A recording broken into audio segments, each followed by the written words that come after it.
इतने महत्वपूर्ण ट्रस्ट जिसके लिए सार्वजनिक आवेदन मांगे गए, उसका प्रत्येक कार्य अत्यंत ही पारदर्शी ढंग से किया जाना चाहिए था कि जिन व्यक्तियों को बुलाया गया उनको बुलाने का क्या आधार था, क्या प्रक्रिया थी।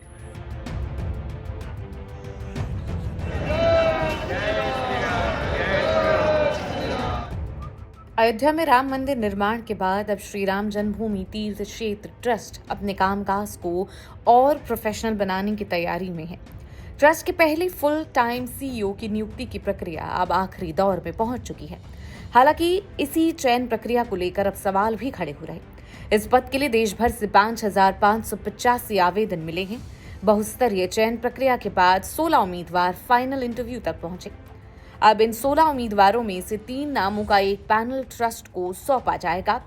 इसके बाद अंतिम फैसला ट्रस्ट करेगा। लेकिन पूरी चयन प्रक्रिया को लेकर सवाल भी उठ रहे। सीईओ के पद के लिए पूर्व आईपीएस अधिकारी अमिताभ ठाकुर ने भी आवेदन किया था, लेकिन वो शॉर्टलिस्ट नहीं हुए। ऐसे में सवाल उठ रहा कि आखिर 16 उम्मीदवारों का चयन किस आधार पर किया गया। इस चयन प्रक्रिया में कौन कौन लोग शामिल थे, अमिताभ ठाकुर से सुनिए। राम जन्मभूमि ट्रस्ट द्वारा श्री राम मंदिर के मुख्य कार्यपालक अधिकारी सीईओ पद हेतु जो आवेदन लोगों से प्राप्त कराए जाने हेतु विज्ञप्ति दी गई थी, वह निश्चित रूप से एक सराहनीय कदम थी। इस संदर्भ में मैंने भी अपने स्तर से ईमेल के माध्यम से वांछित ईमेल पर अपना प्रार्थना पत्र प्रेषित किया था और उस प्रार्थना पत्र में अपने से संबंधित समस्त आवश्यक तथ्य प्रस्तुत किए थे। इसके क्रम में मुझे कतिपय अतिरिक्त प्रश्न पूछे गए थे जिनका मैंने तत्काल उत्तर दे दिया था। इसके बाद समाचार पत्रों के माध्यम से यह तथ्य सामने आया कि लगभग 5400 कुल प्रार्थना पत्र प्राप्त हुए हैं। उसके बाद एक लंबी चुप्पी रही और फिर विगत दिनों यह बात बताई गई कि पहले 5400 में 54 प्रार्थना पत्र चुने गए और उन 54 में 18 लोगों को साक्षात्कार हेतु बुलाया गया। इस क्रम में जब मुझे साक्षात्कार हेतु आमंत्रण नहीं प्राप्त हुआ तो मैंने, इसलिए नहीं कि मुझे नहीं बुलाया गया है, बल्कि इसलिए कि एक बार प्रार्थना पत्र भेजे जाने और अतिरिक्त सूचना मिलने के बाद ट्रस्ट द्वारा कोई भी अन्य कार्रवाई पारदर्शी ढंग से नहीं की जाती दिखी। मैंने ट्रस्ट को पुनः एक पत्र भेजकर यह अनुरोध किया कि ट्रस्ट ने आवेदन पत्र प्राप्त होने के बाद अब तक क्या क्या कार्रवाइयाँ की हैं, किस प्रकार 5400 से 54 व्यक्तियों पर चयन किया गया और 54 से 18 का चयन किया गया, यह तथ्य अपारदर्शी हैं। जबकि इतने महत्वपूर्ण ट्रस्ट जिसके लिए सार्वजनिक आवेदन मांगे गए, उसका प्रत्येक कार्य अत्यंत ही पारदर्शी ढंग से किया जाना चाहिए था। मीडिया रिपोर्ट्स के मुताबिक सभी 16 उम्मीदवार 10 अगस्त की देर रात अयोध्या पहुंचे थे। ये उम्मीदवार ट्रस्ट की ओर से सुझाए गए अलग अलग स्थानों पर ठहरे। इसके बाद इंटरव्यू की पूरी प्रक्रिया बंद कमरे में हुई। अब इस प्रक्रिया और इसकी पारदर्शिता को लेकर अमिताभ ठाकुर का क्या कहना है, सुनिए।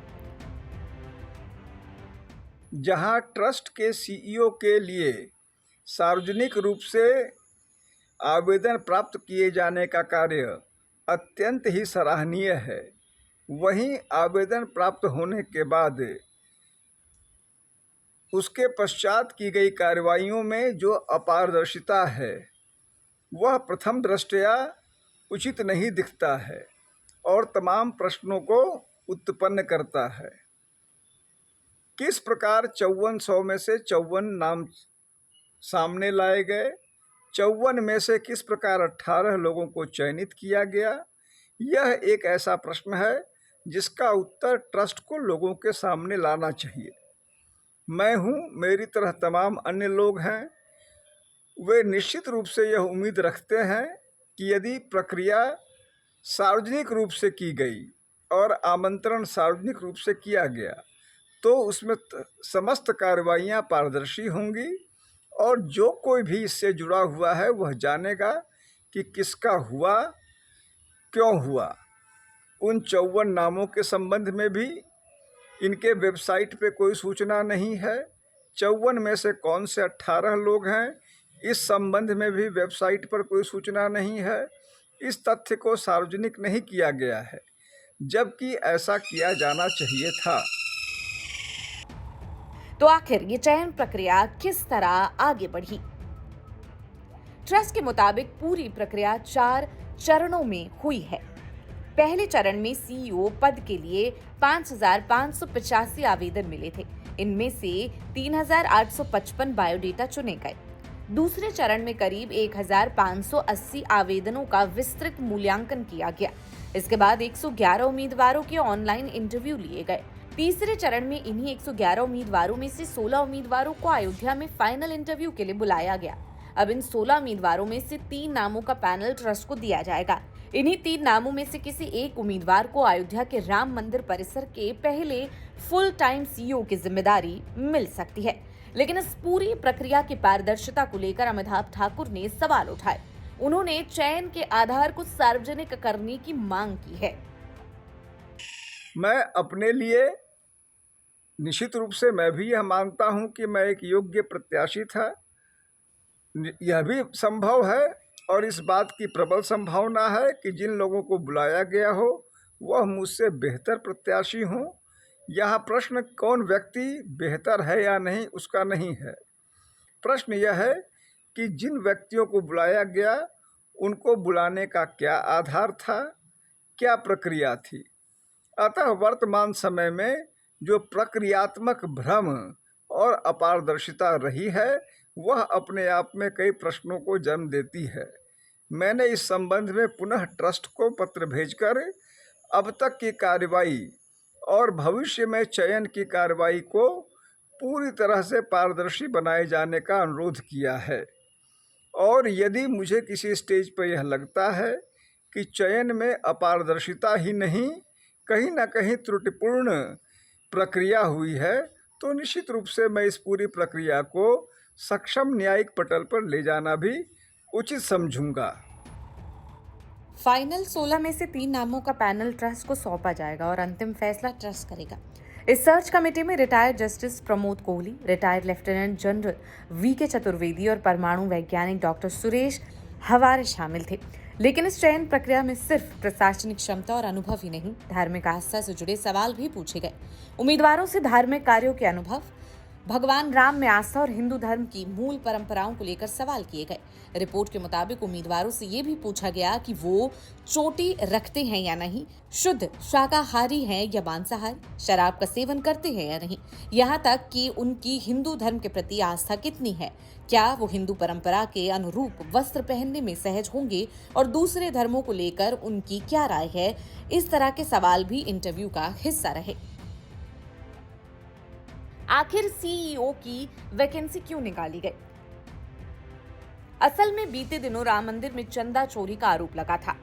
इस मामले में 8 से ज्यादा लोगों को गिरफ्तार किया गया। इस घटना के बाद मंदिर के रखरखाव और व्यवस्था को लेकर गंभीर सवाल खड़े हुए हैं। फिलहाल मंदिर का कार्यभार वहां का ट्रस्ट संभालता है। अब मंदिर के कामकाज को प्रोफेशनल हाथों में सौंपने के लिए सीईओ की वैकेंसी निकाली गई है। अमिताभ ठाकुर कौन है?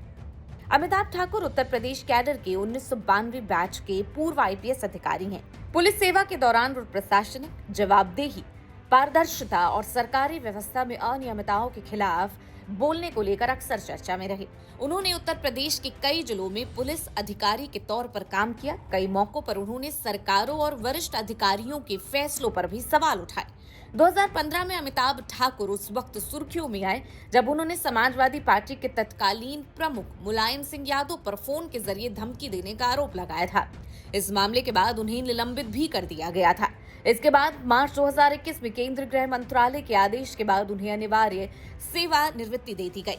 तो ये थी राम मंदिर में सीईओ की नियुक्ति की प्रक्रिया और उस पर उठ रहे सवालों से जुड़ी हमारी रिपोर्ट। आपको रिपोर्ट कैसी लगी हमें कमेंट बॉक्स में जरूर बताएं। साथ ही इस पूरे मामले पर आपकी क्या राय है ये भी आप कमेंट सेक्शन में जरूर लिखें। वीडियो पसंद आए हो तो इसे लाइक करें, चैनल को सब्सक्राइब करना बिल्कुल ना भूलें।